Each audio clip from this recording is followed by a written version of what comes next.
Well, today we're met by Nils Muhlert, who is a fantastic researcher over at the University of Manchester. And we're going to chat with him a little bit about his work and hopefully get to know him a bit better as well. So, Nils Muhlert, it's great to meet you. Thank you very much for inviting me. Looking forward to it. Thank you for accommodating us in your office today. That's all right. That's Yeah. probably the most difficult part of these at the moment is getting a place to actually host the interviews. Okay, well, yeah, we can help where we can. Yeah, definitely. exactly. So, I wanted to ask, first of all, something that you mentioned in one of your lectures, which I just thought was a cool tidbit, which I'd like to learn a bit more about, was before you were a researcher and a scientist over at the Uni of Manchester, you were also considering a career as a professional skateboarder. So tell me more about that. Yeah, I wonder if I've over-egged the pudding a little bit here. That's fine. Yeah, no. When I was in my kind of teenage years, I had a good friend at the time, and we used to just go skateboarding everywhere, and help build skate parks, and it took up an inordinate amount of our time, and so from that, skateboarding was what my life kind of revolved around for a number of years, and so when I was 16 and I kind of had enough of school at that time. Yeah. So I went on what was effectively an exchange scheme where I went for a year to California, and there I was, pushing this idea of becoming a skateboarder, not particularly well. And actually, I think it was a process of realizing like where the competition actually is. And so in California, where skateboarding was a kind of part of everyday life for I think a lot of kids, you'd see 8 and 9-year-olds doing backflips, and we did get that a little. Wow. We did have that a little bit where I was skateboarding at the time, which was in Fife in kind of the east of Scotland. But yeah, I wasn't at that level, so I kind of realized my career pathway elsewhere. Felt a bit shy with these people around. Yeah. I can imagine that. Yeah. So, did you think that it was a bit like trying to escape from the Scottish background which you were originally from when you were younger? Do you think it was like trying to get as far away from it, because California is pretty damn far from Scotland? Maybe subconsciously a little bit. I think so. I think at the time, with the Scottish system, like they have, it's not like a 2-year A-level course. You've got 1-year hires, and so you can do your hires, and then you can do your advanced hires after that. But I'd done my kind of 1 year of hires, and it wasn't the environment for me, and I was spending a lot of time skateboarding, and I did perhaps want to get away from some of that, but also it was probably a slightly short-sighted thing to do, where when you sign up to these things and you only realize when you're on the plane that you're going to a different continent where you don't know anyone, where you're going to have to completely restart and meet new people, and so the ramifications actually only kicked in at that point. But then it's one of these things that you take your opportunity. Sometimes some things come along, and if you say yes, then that can have a big influence on your life, can't it? I'm sure it was a very memorable part of your life. Yeah. It was great. It was really good. And then when I came back, got into university, started studying psychology, and again there were a few choice points where you think, where are things going next? And so it was never the case that I started off as a 12-year-old or 13-year-old thinking I'm going to go to university even, or I'm going to pursue a career in psychology or anything like that. It was the case that opportunities arose, you take them. I did my psychology degree, and at the end there was an email just saying, here are some PhD posts that you can apply for. Spoke to the people, and they seemed agreeable. And at that time, it was following on from some of the dissertation work that I was doing. So I went down to Sheffield at the time, spoke to the supervisor, sat an interview, managed to get that, and then again, all these kind of spontaneous things happened, and that has driven my life. So you never really had the goal to become a researcher, a scientist. It just kind of I don't think I even knew what one was. right. Yeah. Yeah.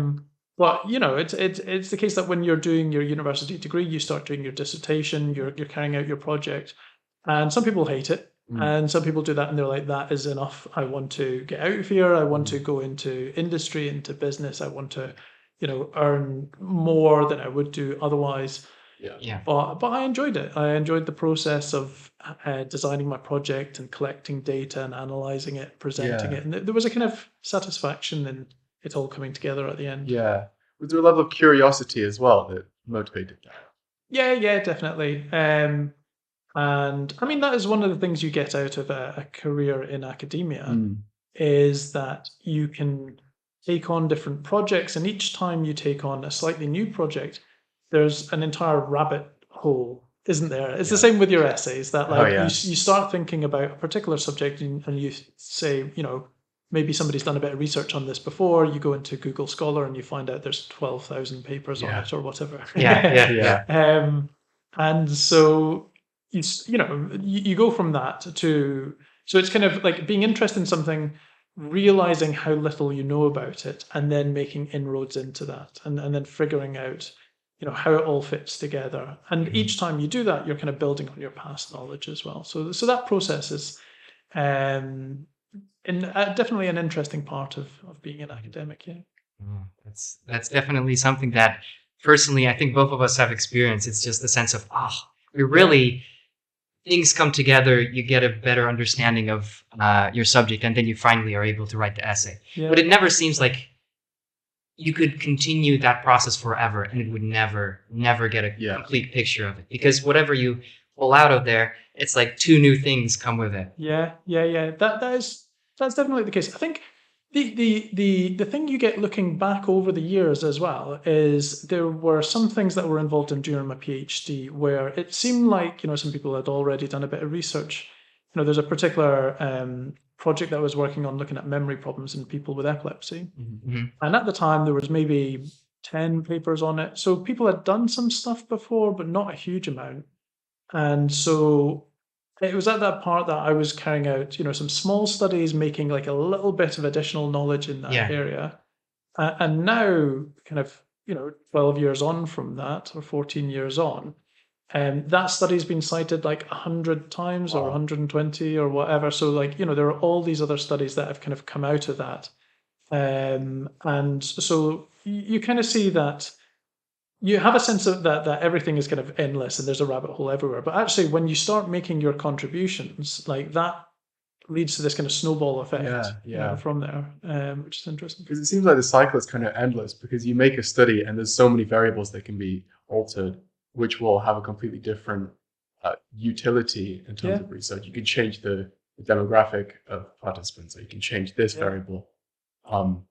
So yeah, it feels like there's always more that you can do. Yeah, I think that's a good way of putting it, saying that like there's a utility there, because things have turned from, I guess there was kind of the decades of the brain, wasn't there, which is like the 90s and 2000s, when it was like people trying to find out, well, what does each individual brain area do? How does it light up if you carry out functional MRI scans? And so lighting up is just this process where they become more active, and you can detect that using these MRI scanners.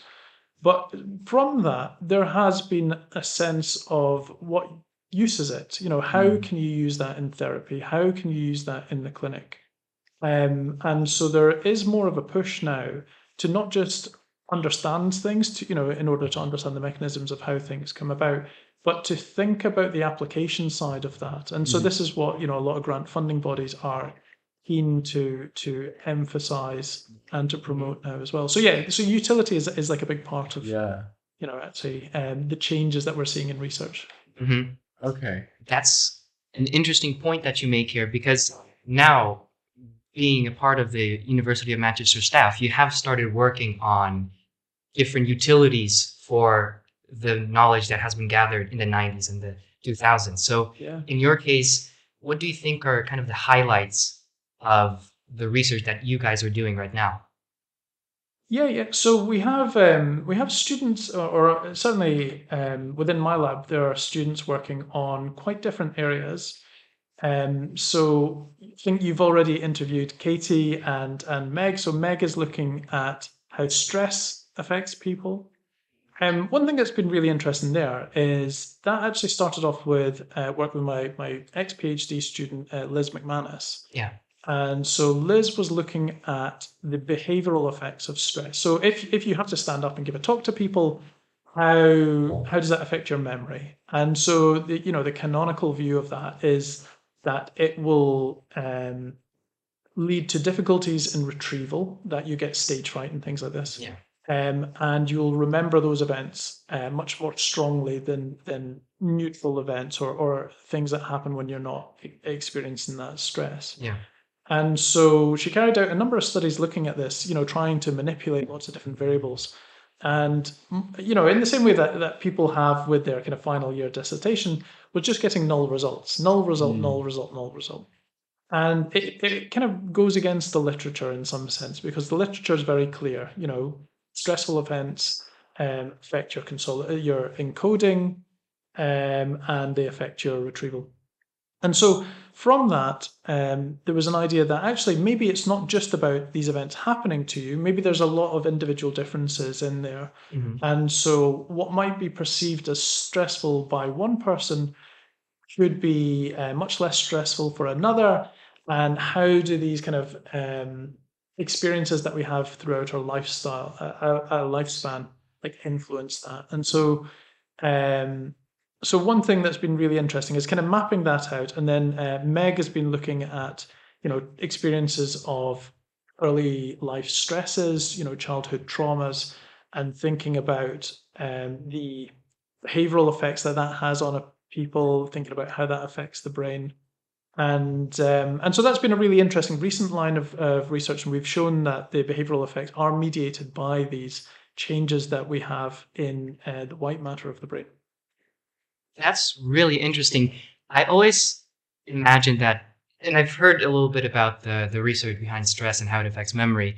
And I always thought that it would just be fixed. And, the more stress you have, the greater your memory of it is. Yeah. But it seems that there seems to be some variation in that. Yeah. And so what I'm curious about is also when you're considering undertaking such research with your postgrads and your PhD students, how do you come to think, you know what?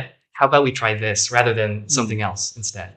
Yeah, so that's a good question. So, I mean, normally you need to have some kind of data showing that something is likely to be the case, or that something is worth pursuing. So it usually runs that you have like background history of working in a particular area. You then put that together into a grant application, which is for PhD students or for postdocs or other funding. And you have to convince your peers that this is something that's worth looking at. This is something that's likely to be fruitful. So it's a process of building clear blocks of logic, showing that the next thing is almost certainly going to happen.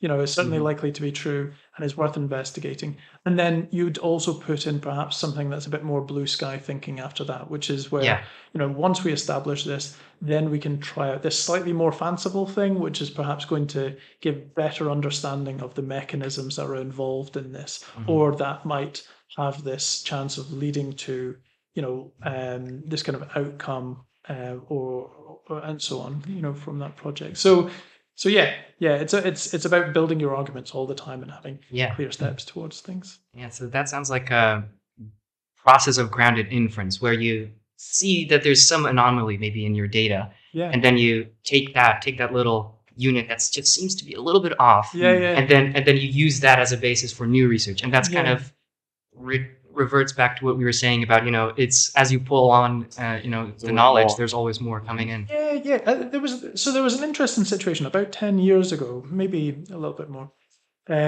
where there were some researchers who were concerned that when people were running studies, they were having these findings and saying, well, this is what we were aimed to look at the whole time. Mhm. And Mm. the reality is that some of these next findings that you get are the things that are going to be interesting. Much in the same with penicillin. Penicillin wasn't a particular study for it, was Right. it? It was just some moldy bread that was left out on a windowsill. Mhm. The story goes. And so there are many kind of spontaneous things that happen in science. And so on the one hand, you want to kind of embrace that and embrace that sometimes there's exploratory analyses that you do that lead to the next big findings. But on the other hand, there's a bit of a dilemma in that when you're doing that, when you're saying, well, this is what we sought to find all the time, you're increasing the chances of having false positives. Mhm. And because if you run, 20 or 100 or 1,000 correlations, you'll find that, margarine correlates with divorce Yeah, or whatever yeah, it yeah. is. Yeah. And then, it's just noise. It's just noise that's in there. And so the more you try and kind of, pretty up the noise and say that this is something that we all need to now look at, it becomes dangerous because then you have other people who are trying to find that and not finding that effect Yeah. because it was noise. You have therapeutic targets that people are trying to use for Alzheimer's or for Yeah. various other conditions where they're not, they're investing hundreds of millions of pounds trying to find the same effect, but it was just noise. And so there is an importance of clearly stating, what is an unexpected exploratory Mm. analysis and finding, and what was your kind of a priori hypothesis to look Yeah. at in the first place. Do you think there are a lot of misconceptions within neuropsychology and maybe within statistics as a whole? Because I find a lot of people with like a weaker understanding of statistics don't understand like correlation and causation. Yeah. And you've probably heard famous, examples like something like ice cream sales Exactly. And and shark attacks murders or something or like something. that. Yeah, yeah, Because more murders, people yeah. are out during the summer and things like Yeah. that. So do you see a lot of that like throughout your career? Yeah. I think so you don't get it as much in kind of scientific communities because it would get kind of shouted down as soon as somebody tries good to to do that hear. because it should be part of basic training, but it does pop up sometimes, and sometimes that's sometimes it's people wanting to make that claim where there is no real evidence for it because it might be beneficial. But I think those slightly, I mean, that's a more kind of malevolent Yeah.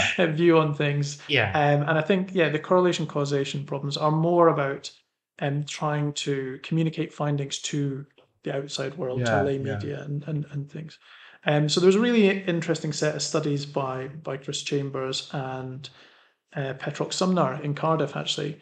And so they were looking at how do media organizations take scientific findings, and so sometimes they carry out a study, they find this kind of correlation, and then it gets reported in the news as being causation. And so there was a study that they carried out just before the riots in London, which are about 2012, where they found an association between impulsivity and levels of GABA in the brain. And so GABA is an inhibitory neurotransmitter. And it was just an association. They found that if you have GABA levels in a specific part of the brain, the medial prefrontal region, then that was correlated with impulsivity. And so this press release came out at the time, and the media actually ran with this and said, oh, well, maybe what we need to do is to spray the crowds with GABA. And if we can spray this Wow. neurotransmitter, then we can calm everyone down and make them less impulsive. And so this led to an entire line of research from Petrock and Chris looking at, well, at what stage do these problems actually come in? Does it come in at the level of the newspapers? Does it come in at the level of the scientists who are trying to promote this? And found that most of the time it actually comes in at the level of the press office for the university because they want to promote things. They are trying to give things a wider kind of angle and greater readership. And so for them, trying to say that there is an element of causation was a way of doing that. And so, there have been these interesting studies thinking about like how can you mitigate against that? Yeah. So it's like a process of sensationalizing the Mm. research that you guys are doing. And Yeah. do you think that you have control over that to some extent, or is it a little bit out of your hands when you see maybe a press release about research that you guys have been doing? I think you have control at early stages. So, if you're working with the university's press office, then you will have like an interview with them, or you'll send them some material, and they normally kind of generate some content that you can approve. Yeah. So at that stage, you do have some control over it. When you have outside organizations, so news agencies and so on, that's usually where they will run with exactly what has been printed. Or if you do like an interview with them, and they will take any part of that.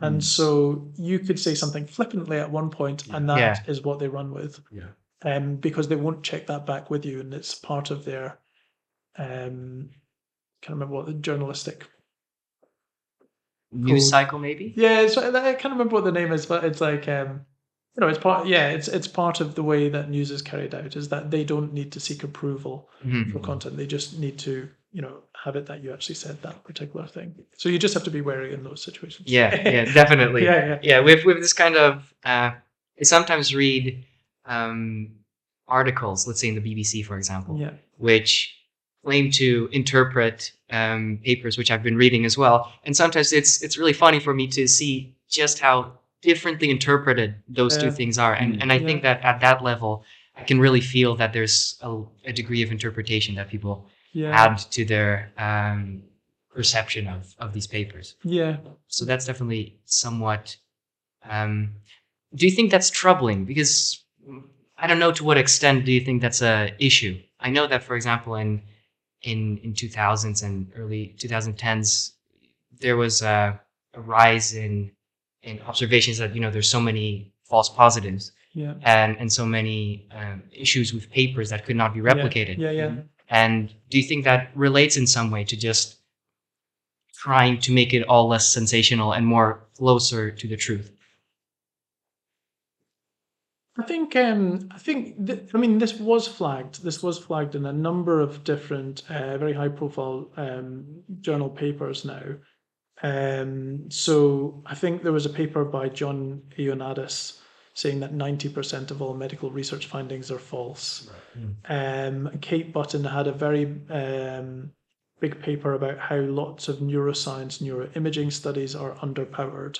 Yeah. And so they're going to be vulnerable to false positives because with lower samples you're going to have slightly more noise that can skew effects. So that was increasingly recognized as an issue in psychology, in neuroscience, and in science more generally. And there were a number of initiatives at the time that were brought in to try and mitigate against that. So one thing that they promoted was something called registered reports. And so with registered reports, what you do is before you run a study, you effectively publish your protocol. So you say, this is the rationale for what I'm going to do. This is the methods that I'm going to use. This is the particular analysis plan that I'm going to carry out. You detail every step of it. And so I'm currently the registered reports editor for Nature's scientific reports. And so we do get some studies, each year which are using this approach. And it's a good system because you can still have exploratory findings. You can still, say that you're going to then run 200 correlations to see, whether there is, some spontaneous, some unexpected finding or whatever. But it gives confidence that when so two parts of this. So what happens is you have this registration document where you're saying exactly what you're going to do. You send that off, you get peer review of that, and you get that approved in principle. And so at that point, when you collect your data, as long as you followed your methods, as long as your recipe has been followed, then the journal will commit to printing that regardless of whether your findings are significant or not significant. And so it's hugely beneficial because then you get like a real sense from the literature of how strong effects are, because you'll have both your significant findings and your non-significant findings to try and build a view of whether an effect exists or not. Yeah, more nuanced view. Yeah. And is that part of like open access? Is the that recipe that you mentioned, is that accessible as much as the research is? It's part of open science. It's part of open science. So there's a kind of umbrella of open science which involves things like pre-registration, about making sure your code can be shared so that other people can use your code for their own analysis, that your data is shared as well so that other people can use that.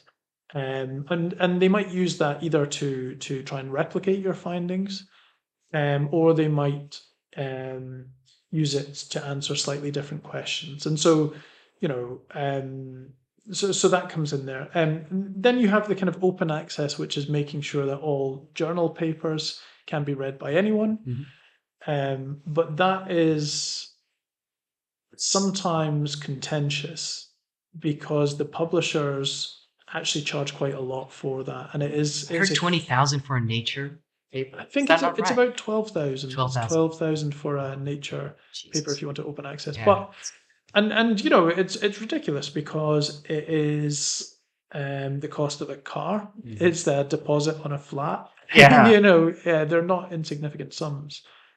The publishers would argue that running a journal involves costs. You have a professional editorial team, and there are various expenses involved in all of that, and it's also a business.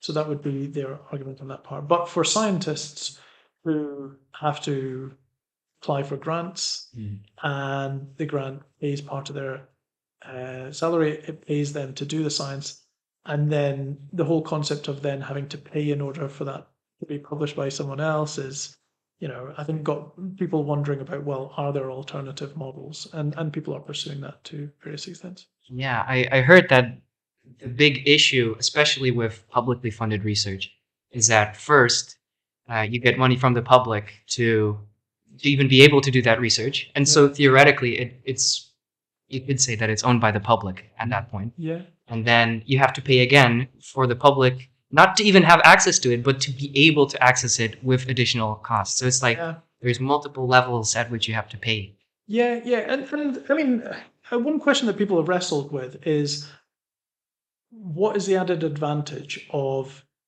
journals? And so what the alternative system that you could have is that you could just post your study on a preprint server. And so there are some like bioRxiv, medRxiv. And so we have a paper that we're hoping to just post on there today, a new study that's been run. And once it's up there, it's publicly recorded, and anybody can see that. The advantage you then have of journals is there's an editing process, and so you go through, first of all, a kind of peer review, so people assess whether there are any major flaws in the work or anything that could be done to try and improve the understanding. And once you've kind of gone through that cycle and say your paper is accepted, there's an in-house editorial team, and they'll improve some of the kind of typos and help lay out the figures and all of these things.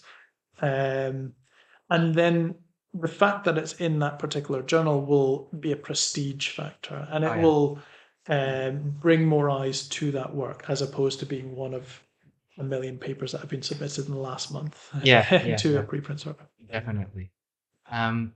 So one thing that I was also curious about in relation to your work is, what would you say, because you're supervising a few PhD students, and so you have a bit of more of an administrative role, right? So you're not only doing the research, you're also looking at what the research is happening, and whether you could, I suppose that's what I'm trying to ask, is what is involved in that process.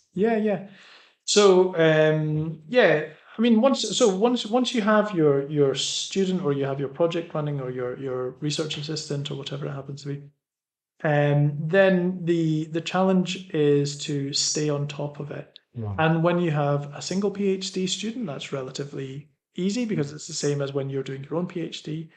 And when you have a number of PhD students, then it becomes slightly more challenging because you have to be reminded exactly what each person is doing. Yeah. And so it's like being the main character in Memento sometimes, where it's like, just tell me, who are you? What are you doing? Yeah. What stage are we at with this? But you build up like a deeper knowledge of each of those areas, and having a few different students is really useful for having kind of critical mass, where you have some people that will have particular expertise in certain areas, like you talked to Katie. Katie's been doing lots with the UK Biobank, Yeah. and been building these kind of structural equation models. You have other people like Yuping is one of my students who comes from a computer science background, and so will be using a lot of machine learning models. Mhm. And so sometimes, having that kind of expertise means that you can figure out, well, what will be the right approach for this particular study, and how can you as a team work to make more of your individual expertise. Right. It's like you have a natural peer reviewing system, right? Yeah, definitely. And so so the way that we work is we have 1 hour meetings each week with each of the students, and then we have a 1 hour lab meeting as well each week. And so at that lab meeting, people are presenting their work, or they're presenting papers that have just come out and talking through that. Sometimes we have external people come along and talk about some of the analysis methods that they've been using. And it's a process of kind of reflection of thinking, how are things going? What will my next study be? What will my next line of work be? And this is how we generate these ideas for future grant applications or for future studies for the PhD students and so on. I wonder if this is the stage in your career where you're involved in the most number of studies and most varied amount of studies that you ever have. Would you Yeah. say that's the case? Yes, definitely. I think, but it's a kind of, I mean, certainly for me, it's been, a shift in career stage where you are also working with other academics. And so whenever you have a PhD student, you tend to have 2 or 3 supervisors. And so sometimes it's been the case that I have teamed up with other academics where, I'm helping out with their particular research area. And so I'm adding in some of the stress studies that I've been carrying out, or some of the big data analysis, or whatever it happens to be. And so the particular interest of that student might be like divergent from what my initial interests are. But you find, or certainly that I've found, that as long as you don't stray too far, as long as you kind of don't go too far away from certain scientific philosophies, there's slightly different ways of carrying out science, from neuroscience to more occupational psychology and things like this. Yeah.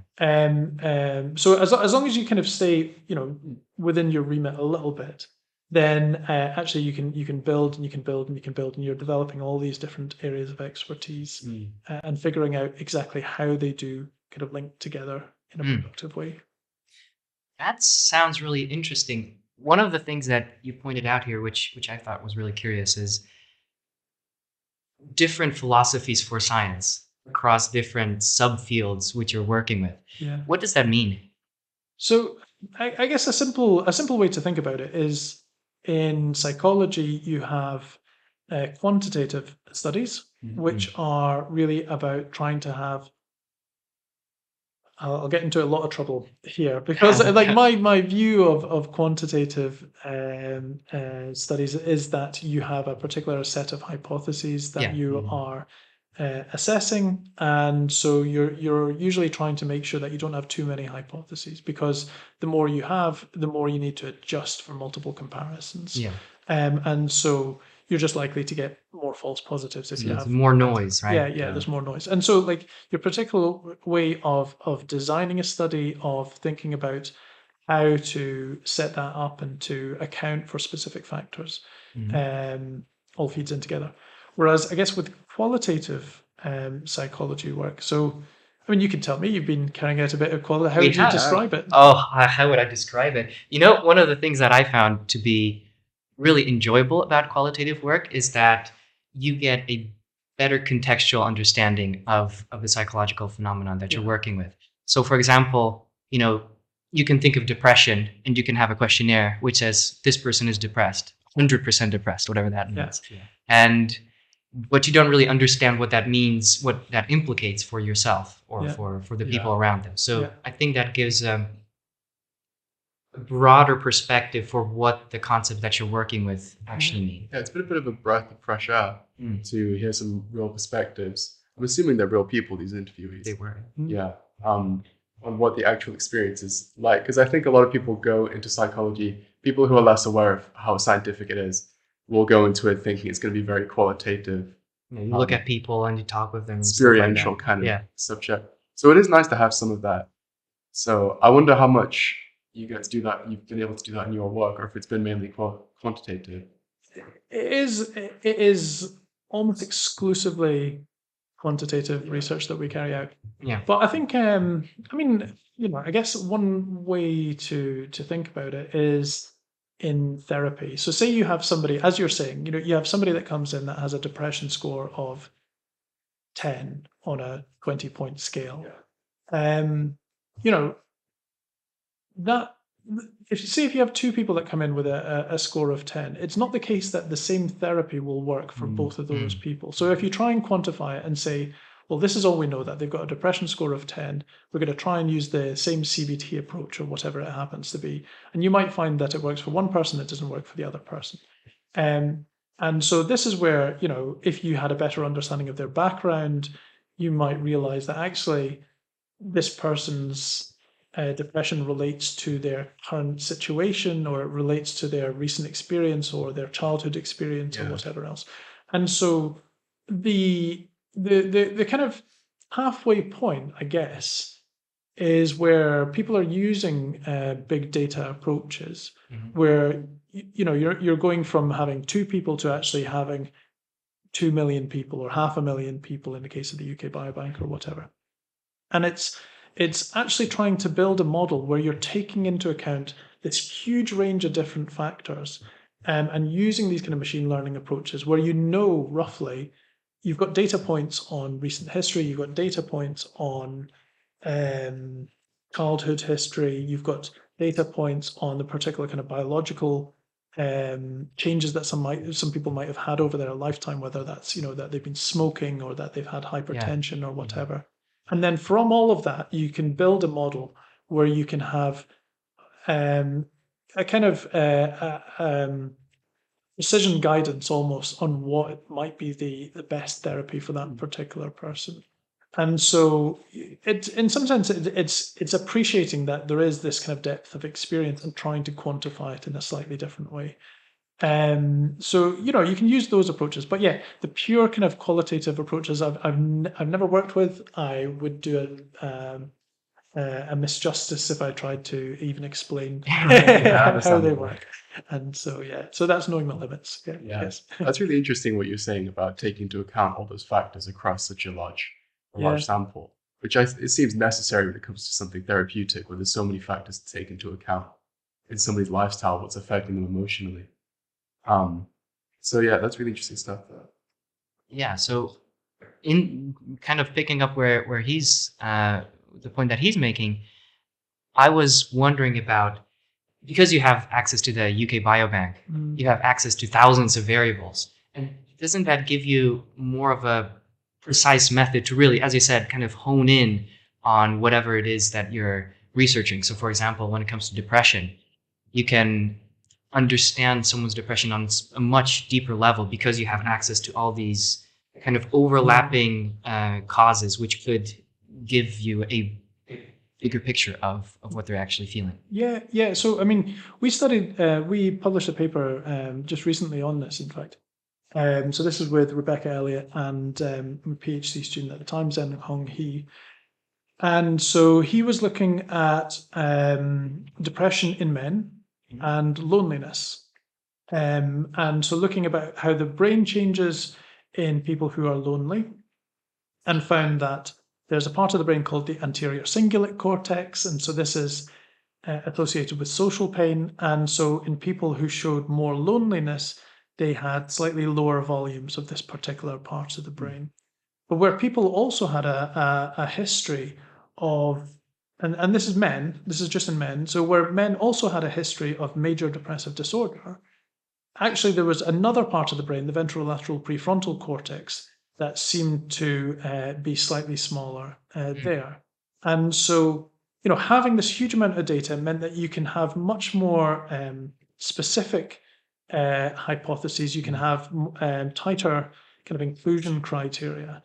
And the thing that's really interesting is that in some other kind of brain stimulation studies that we ran, we found that if you stimulate this particular part of the brain, the ventrolateral prefrontal cortex, then you can actually change people's perception of negative events. So where people are being looking at images of others being ostracized or bullied, where you have people that have high levels of depression or subclinical depression, they would rate that as much worse, as much more affective. But if you carry out this repetitive transcranial magnetic stimulation, it's called, this stimulation of this particular brain region, it would cause them to reduce their negative affect when seeing this. And so you can try and ameliorate some of those symptoms that people had. So UK Biobank's really interesting for getting a good idea of exactly where those effects are and who might show them and why. With that research you mentioned with the stimulation of the brain areas, is that more of like a contribution to theory, or is that an actual clinical application, do you think?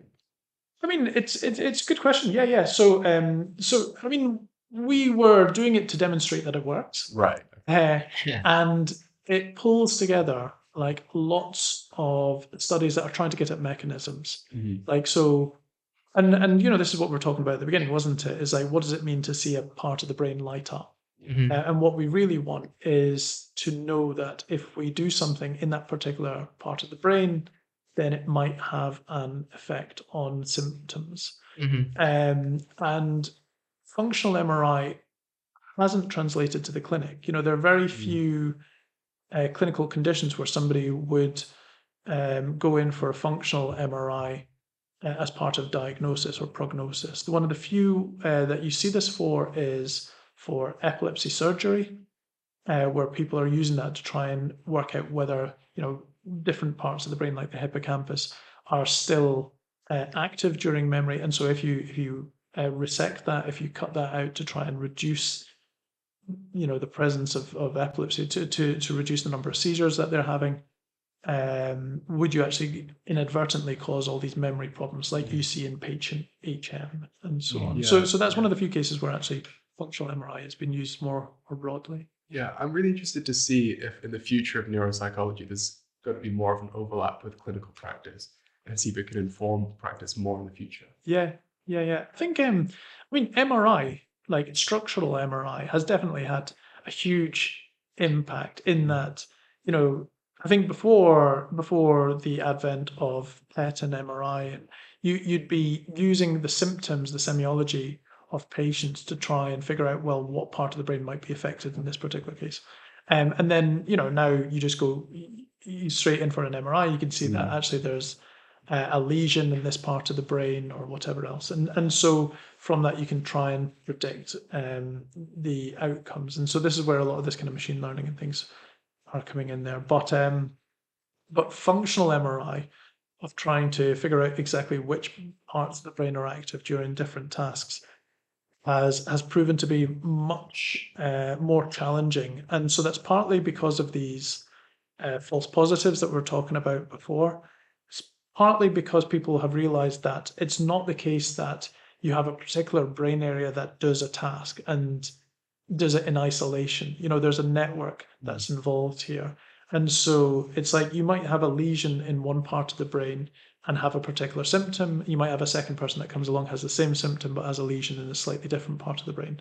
And so it could be that actually these all map onto a particular network. And so once you know the network, then you've got a better idea of how those symptoms kind of come about. So that's been the challenge, yeah. Yeah. So that brings me to something that I've been wondering about after my interview with Megan. She mentioned that she's been reviewing or researching how stress kind of has a network effect on the brain.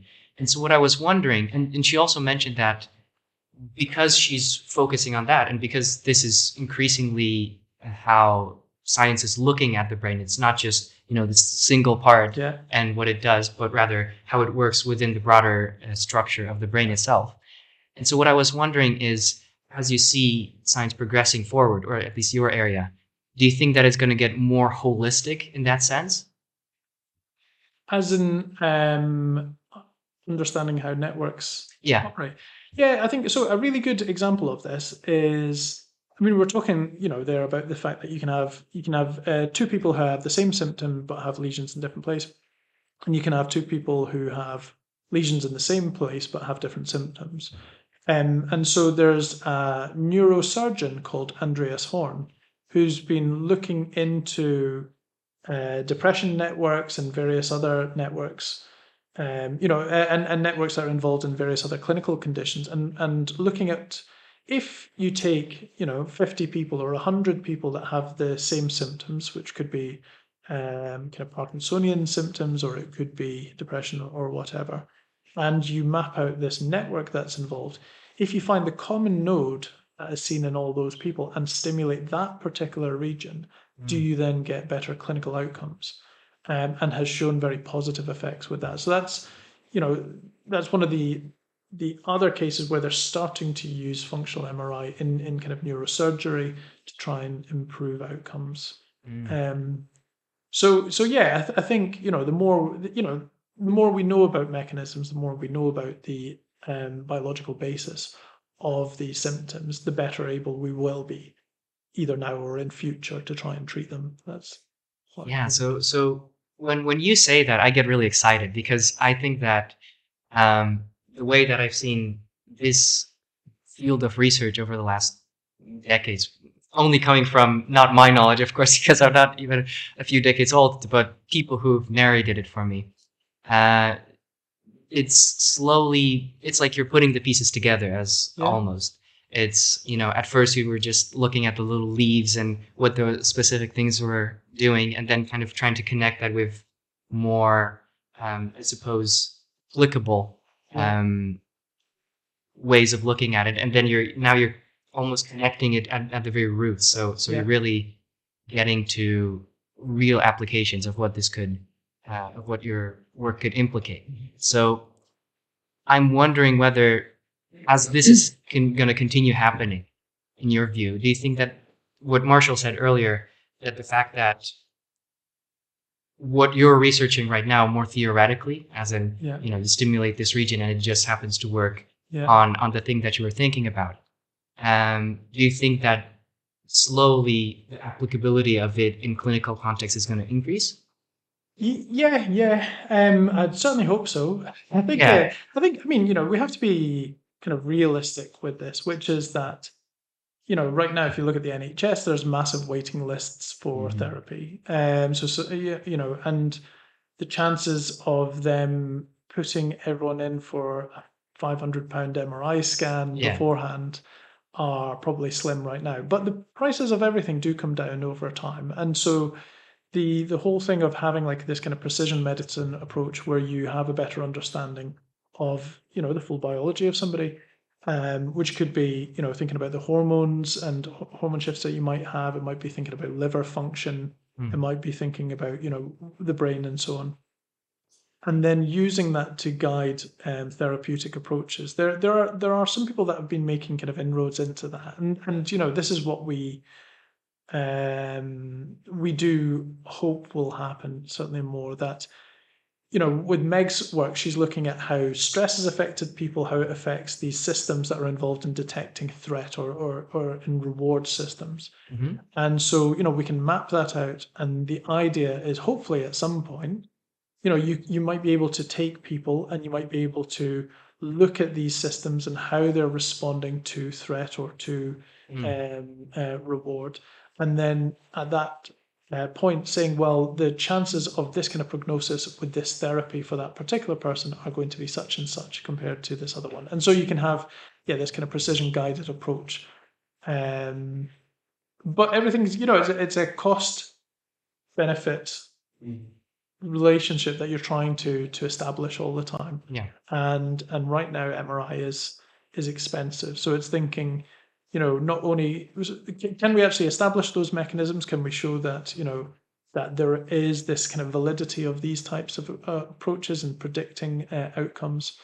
But can we also see like how they can be applied in other ways, trying to get the kind of behavioral studies as well that show strong association with those particular brain changes, and then that's something that you can roll out more cheaply and then see how that predicts these kind of outcomes as well. So it sounds like it's still a bit early for that dreamy idea of wide scale application. Yeah, but I think there are many groups that are using those kind of approaches, and there is ever greater computer literacy and highly computational approaches that are being used. And I think it is a kind of era of big data, and it is about taking these much larger sample sizes and working out where you do actually have slightly stronger effects, because they are generally weak to modest. That's and so you just need power to be able to have confidence when you're saying that. Because with big data, it kind of sounds like what was, let's say, 100 years ago left to the philosophers to start thinking about what's the nature of depression. Now you can actually start to quantify it at increasingly more specific, detailed scales. Yeah. I think but yes, the downside to big data, I think it's worth saying that there is a downside to it as well, which is that, say in the case of the UK Biobank, there you have 500,000 participants. And so there's a small set of cognitive tests that they've carried out, like some basic memory tests, some executive function tests, and so on. And so there are many people who are looking at particular aspects of memory. So they might be looking at consolidation, they might be looking at recollection or familiarity. These are the things that you come across in psychology. And the idea is that these different types of memory have different neural underpinnings. They've got different brain networks that might be supporting them. And so the biobank won't be useful for that, because it just doesn't have the depth of cognitive tests. And so there are many questions for which you'll need to use like a smaller approach in 40 or 100 participants to try and get at that particular hypothesis that you have. But then you can see, is there a case where you can actually expand this to use the big data then to try and confirm that, albeit in a weaker way, in a larger sample? And so.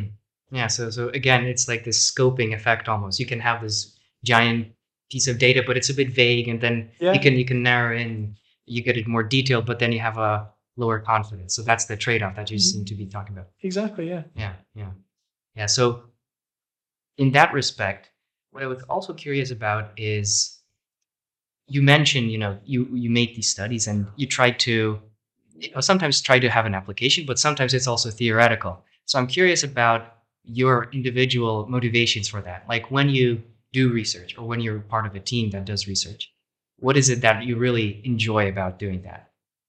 Yeah, so I mean, there is a thrill. There is a thrill when you actually have your analyses all set, you run it, and you get your findings. And so sometimes, if it's a null finding, the thrill is delayed. I think there you have to just remember that actually each piece of evidence is meaningful, as long as you haven't really messed up how you're collecting the data. There's not been a problem with how you've collected it. You've appropriately set up your study, you have your design, and you've got your answer from that. Like if you don't find an effect, it's really easy to kind of put that study in a file drawer and just say, okay, well, let's forget about that. Yeah. But it's it gives you more insight into how strong an effect actually is, or trying to understand, like, why is it that you might not see it in this particular group of people where people have reported it in others. And so, like, that's kind of part of the long-term challenge. But definitely, when you run a study, you have your nice hypotheses, and everything comes out exactly as you thought it would, and Oh yeah. you then go to your national or international conference, and you're talking about this, and everyone's like, "That's a bit too slick. There's something's wrong there." No, but They like, start to question yeah, you. yeah, exactly. No, but I think people do want to have significant findings. They do, there's part of it's part of our kind of human nature, I guess, isn't Yeah. it? Yeah. It's like achieving successful goals, not Yeah, just exactly. Knowing that actually, having found penicillin, yeah, yeah. it's a real effect, and it does translate into this useful medication and so on later on. Mm. Yeah. Yeah, I mean, one of the big things that came out from the replication crisis, you had all this problems with some imaging analysis, some functional imaging analysis that might not replicate as easily. But there were cognitive tasks like the Stroop effect, which are very, very robust, and you see them across lots of different parts of the world. You see them in different demographics, and so there are very solid foundations to build upon, and I think that's good to remember. Yeah. Of course. So that sounds like, slowly with time and continual effort that you guys being more wholly as a Yeah. new scientist Yeah. are applying it slowly I suppose the wrong guesses whittle away and you get the really strong foundations upon which you can build really good science. I suppose null evidence is still evidence. Just in the long term, it contributes rather than in the short term. You have an answer for something. Yeah. Yeah.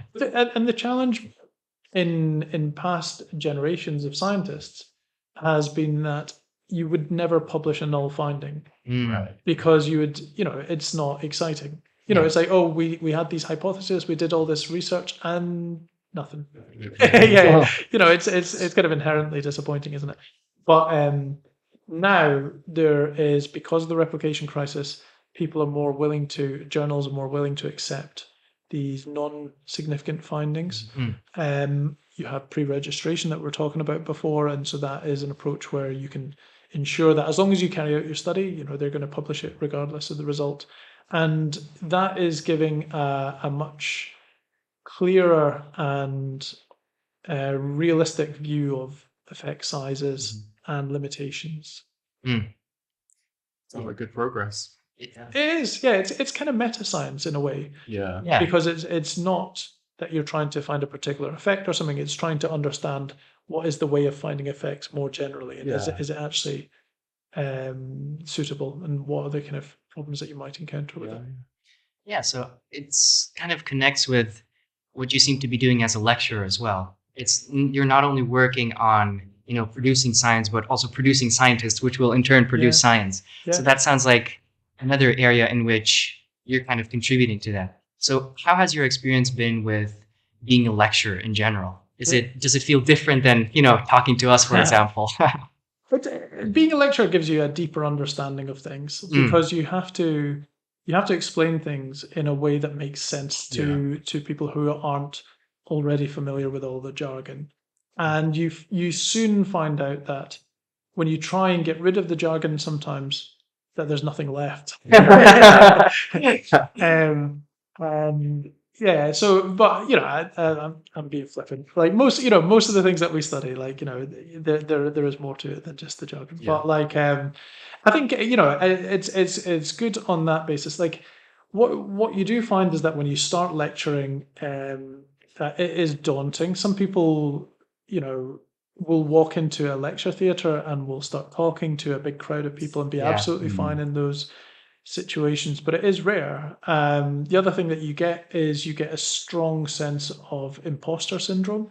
Okay. And so this is where you think, well, I don't particularly know about this. Why am I talking about this? Or I've got here through luck or whatever it is.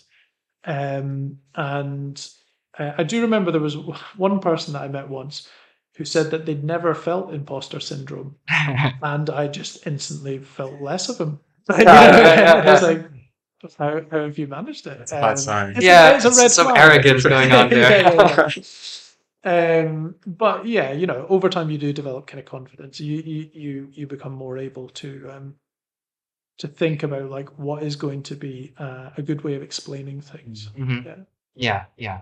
So, do you think that in your case, being a lecturer, has that improved your understanding of the field that you're working with as well? Yes. Yeah. Yeah. So I mean, a big part of it, say if you take somebody going through the PhD process, is where in the first year they are very enthusiastic, and then they get slightly disappointed. They get disappointed because they realize how much they don't know. And so initially you're not aware of how much you don't know, and then you become aware of how much you don't know, and then you actually start building Okay. on that basis.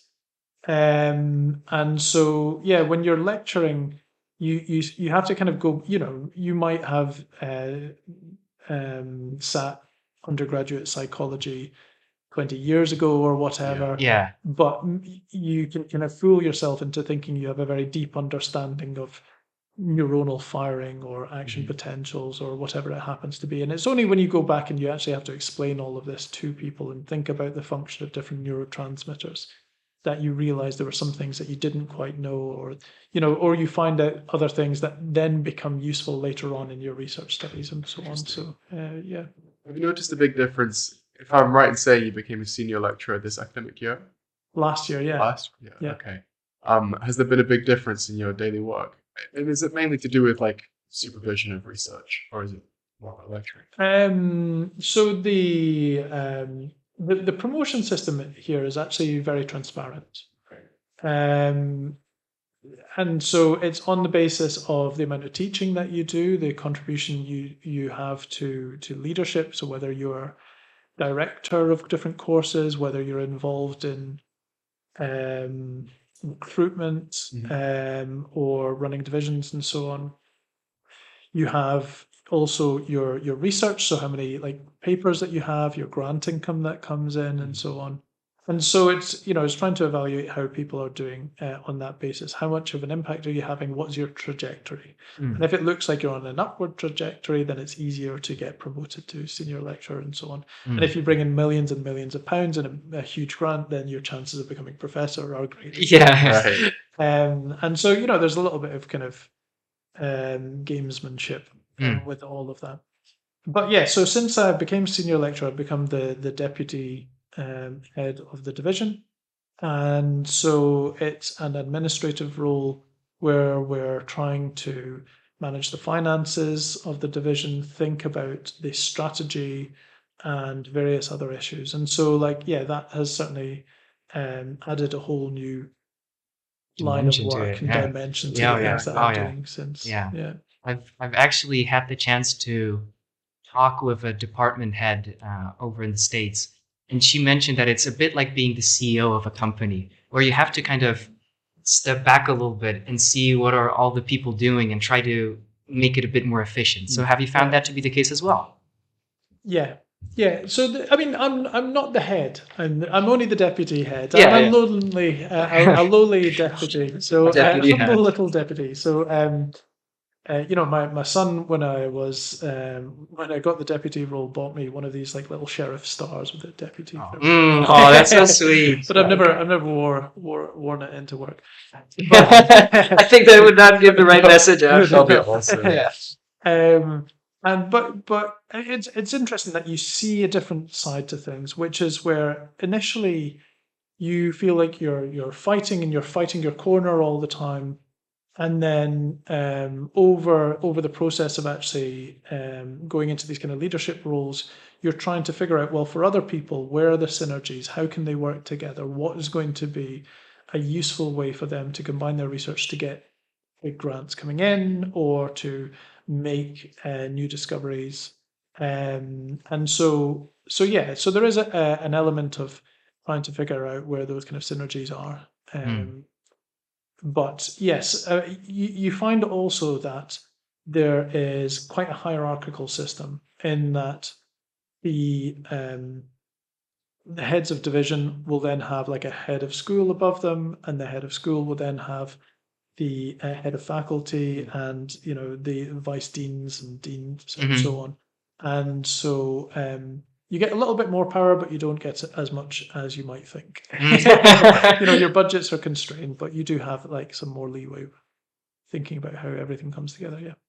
Yeah, I was always fascinated by the way that companies and universities as well, how they form, and immediately you get this sort of organizing system where, it's like almost branches of a tree where, at the very ends you have the students who are coming in with their money Yeah. and the public, and then you kind of trickle down to increasing responsibilities. But from my understanding, there's also, it's like you have to think a bit more broadly. So you're no longer concerned with so much research by yourself, for example. It's not like you're out there, grinding away at the fMRIs. Yeah. I mean, yeah, exactly. So like, yeah, you don't like sit down and actually analyze the data as much as you used to do. It's not like I still do little bits of coding. So, for instance, I've got like an intern who came over from Amsterdam for 6 months, Rosemarie.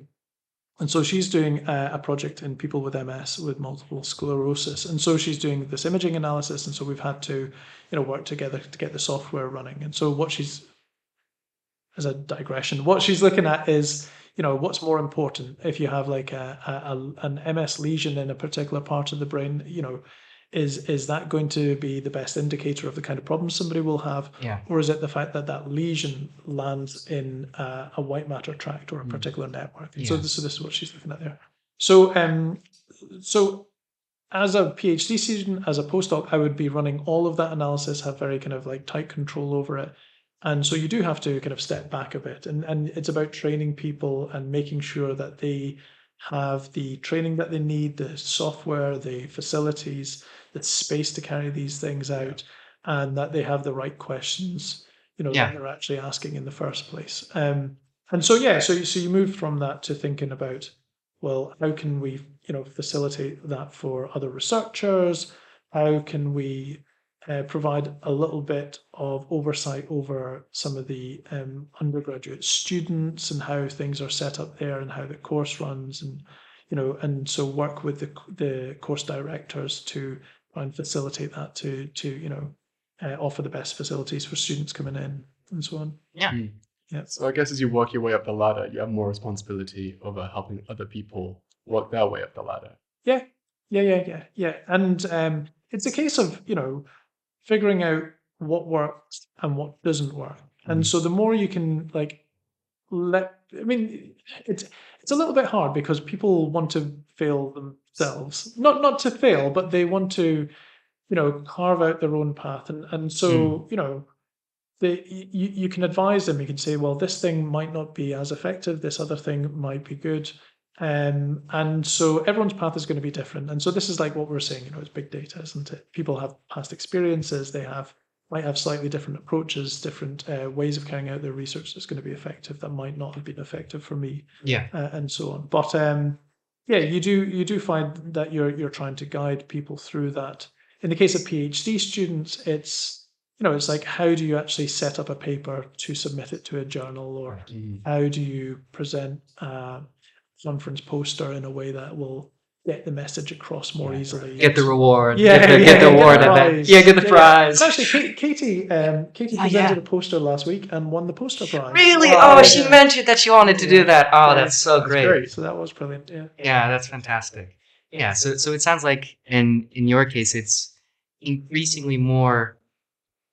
You figure out some of the correct structural ways of looking at things. So, for example, how to structure a paper correctly, how to pronounce it, or how to convey it in a better way.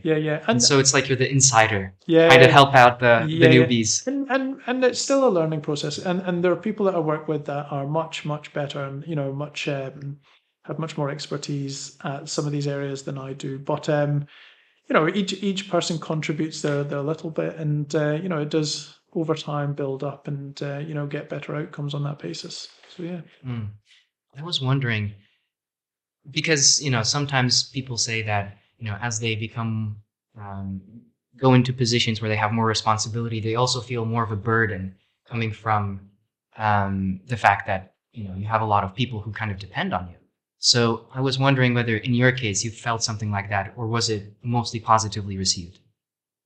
I think I think it is usually a positive thing. Sometimes you have to try and, you've got a more complex situation where there are challenging things that you have to try and put together, and you can't just concentrate on your own work. You have to kind of face that, and you have to figure out, well, what is going to be a political solution in these particular situations.